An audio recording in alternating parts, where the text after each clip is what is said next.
Comme à son habitude, Fidelis Forbes, ministre des Travaux publics, du Logement et de l'Urbanisme, est venu toucher du doigt les travaux de réhabilitation et de construction des routes sur l'un des sites concernés.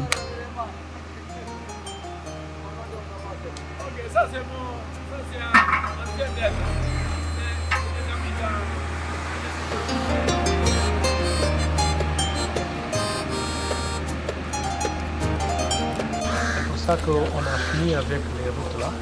On a mis tous les pavés là. Dans la dent, bon. Et après on a mis toutes les lampes, les lumières là, dans la dent. On met des lumières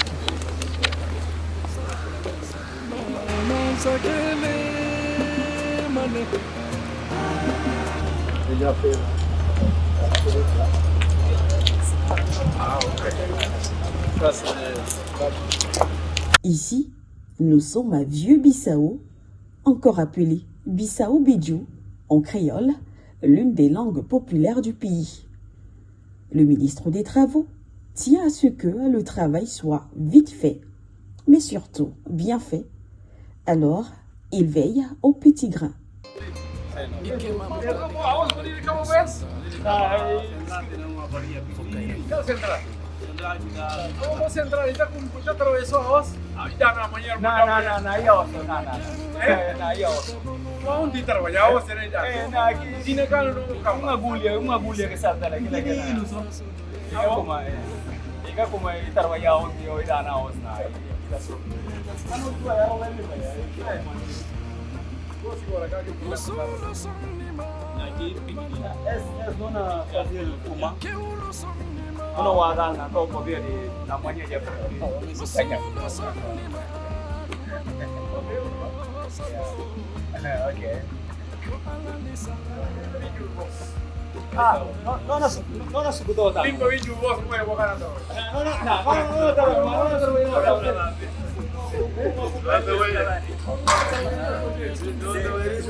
Sur cette rue, pourtant située au centre-ville de la capitale, les infrastructures datent de l'époque coloniale portugaise.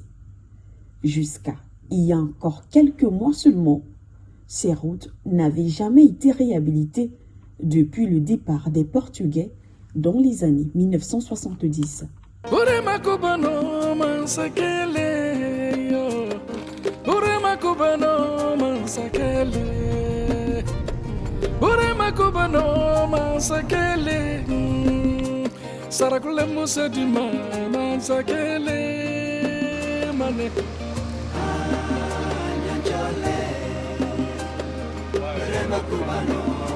Les populations ne cachent pas leur joie à la vue de celui-là qui est à la tête de ce vaste chantier.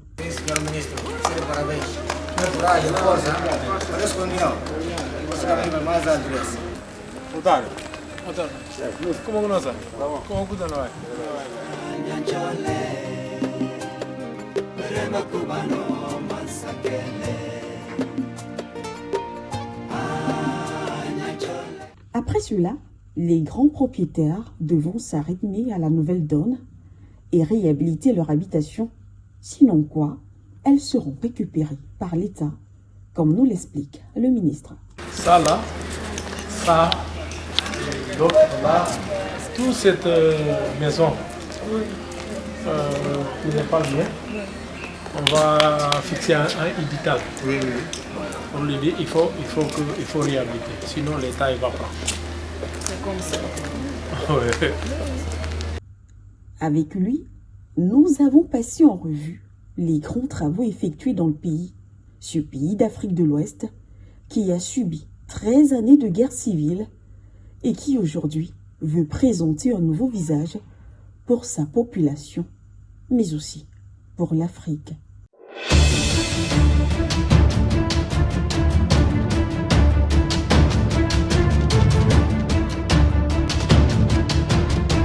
Nous sommes en direct de Bissau et nous nous trouvons là. Nous avons une fois de plus l'honneur d'être reçus ici sur le terrain par le ministre des Travaux publics, du Logement et de l'Urbanisme. Et c'est bien sûr en la présence du ministre Fidelis Forbes qui a accepté de nous recevoir d'ailleurs sur l'un de ces chantiers ici du côté de Bissau. Merci Monsieur le ministre de nous recevoir. Merci. Monsieur le ministre, on est justement là dans l'un de vos, ou du moins l'un de vos chantiers, et on a constaté effectivement que tout le pays pratiquement est en chantier. Il y a beaucoup de travaux. Quelles sont les priorités? Parce qu'on rappelle que vos secteurs sont les travaux publics, le logement et l'urbanisme. Merci. Premièrement, je vais souhaiter une bonne année 2023 avec une grande santé. La priorité des priorités de notre gouvernement, vraiment, c'est le secteur des infrastructures, ou bien les infrastructures routières. Oui. Dans ce moment-là, on a en train de réaliser beaucoup de travaux au niveau de tous les pays.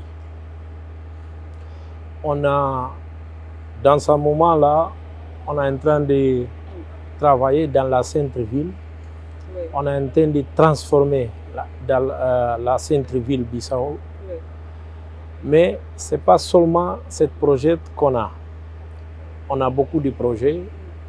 On a un grand projet, que le projet de connectivité nord, un projet de 115 km depuis Safin jusqu'à Mpac, frontière avec Sénégal, vers le nord du pays. Okay.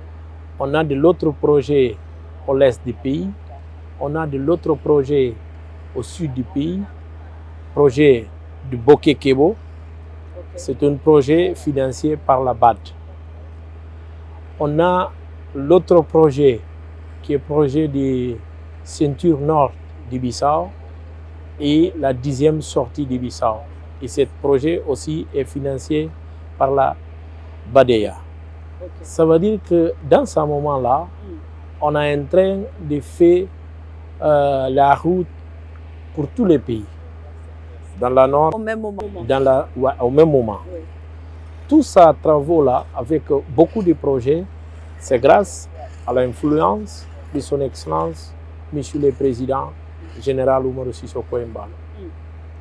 Beaucoup de gens, ils sont en train de dire que le président Embalo, il voyage beaucoup. Oui, aussi. Voilà. Mais le président Embalo, il a voyagé, mais dans sa 2 ans et demi de mandat, ils ont trouvé déjà plus que 400 millions de dollars. Avec beaucoup de projets, ça c'est seulement dans le domaine des infrastructures routières. Et il a trouvé l'autre financement au niveau des santé, au niveau de l'éducation et tout ça. Pourtant, dans ce moment-là, tous les peuples bissau-guinéens, ils savaient que le président Embalo, il est en train de transformer la centre-ville. Ça, comme vous pouvez constater, qu'on a même dans la centre de Bissau.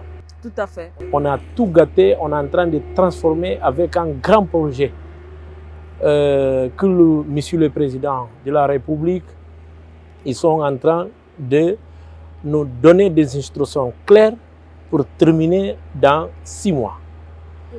Voilà, on rappelle à nos téléspectateurs que nous sommes au mois de janvier 2023. Voilà. Voilà. Ça veut dire que dans 6 mois, parce que ce travail-là, Oui. ils ont commencé depuis septembre 2022. D'accord. Ça veut dire que de janvier de 2023 jusqu'à juin, on va terminer le travail dans la centre-ville. Ok. C'est ça. Alors, effectivement, nos téléspectateurs qui nous regardent, on rappelle, comme vous l'avez d'ailleurs dit, Monsieur le ministre, que nous sommes là dans le centre-ville justement de Bissau et on constate justement qu'il y a tous ces travaux.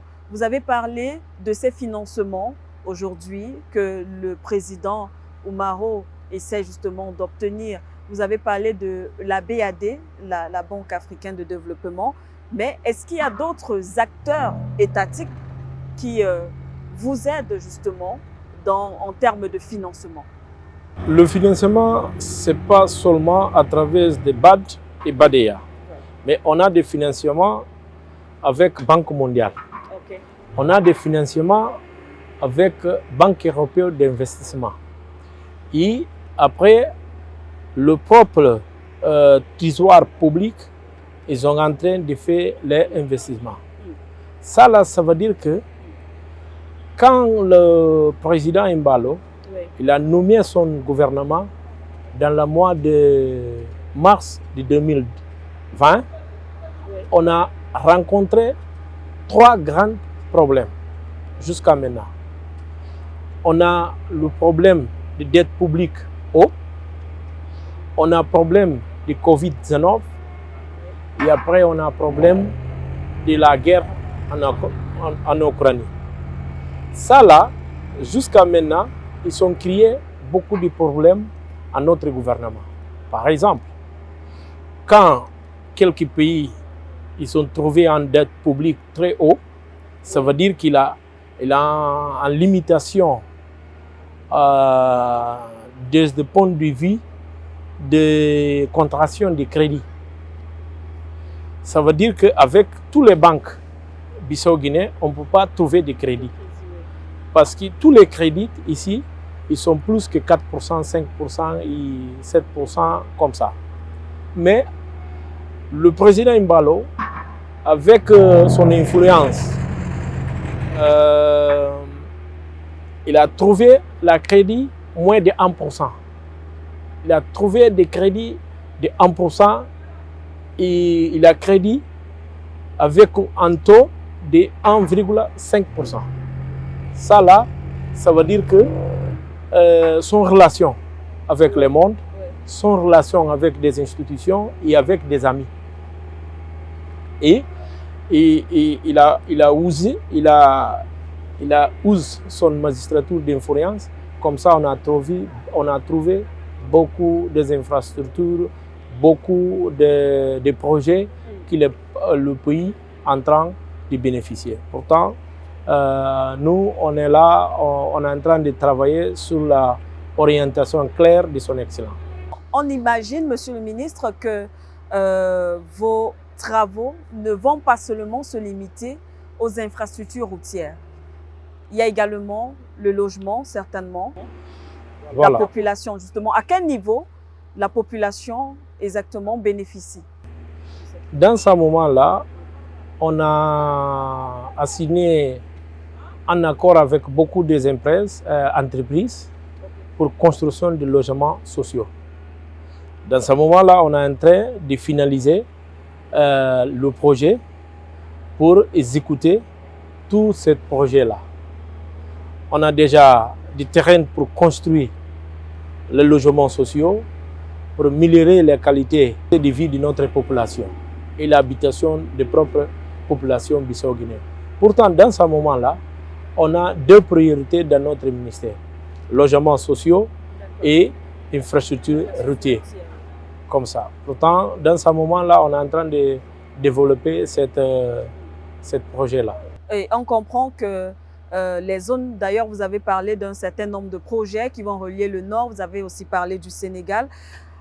Est-ce à dire que même dans les zones reculées de la Guinée-Bissau, on aura des infrastructures dignes de ce nom? Dans ce moment, on a un projet PTR, qui est un projet de transport rural, de 60 km entre Ngoré, Bijene et Farin. Et après, on a un projet de 55 km pour les petites villes dans cette tronçon-là.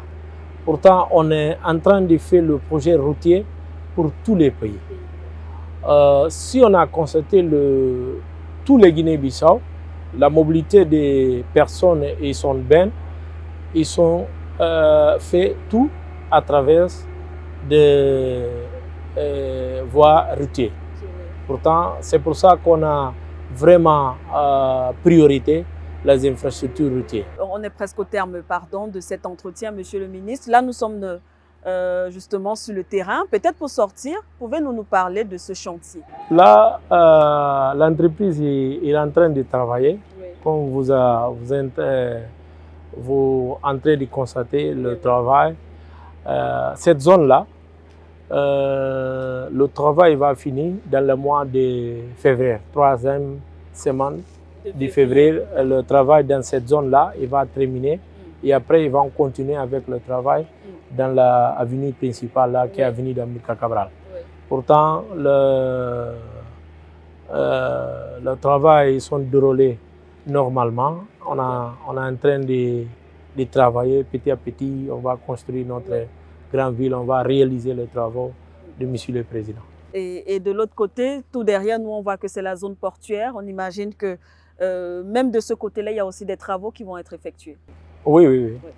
Là, on va continuer parce que ce projet-là, c'est un projet qui va continuer jusqu'à le marché de Banding.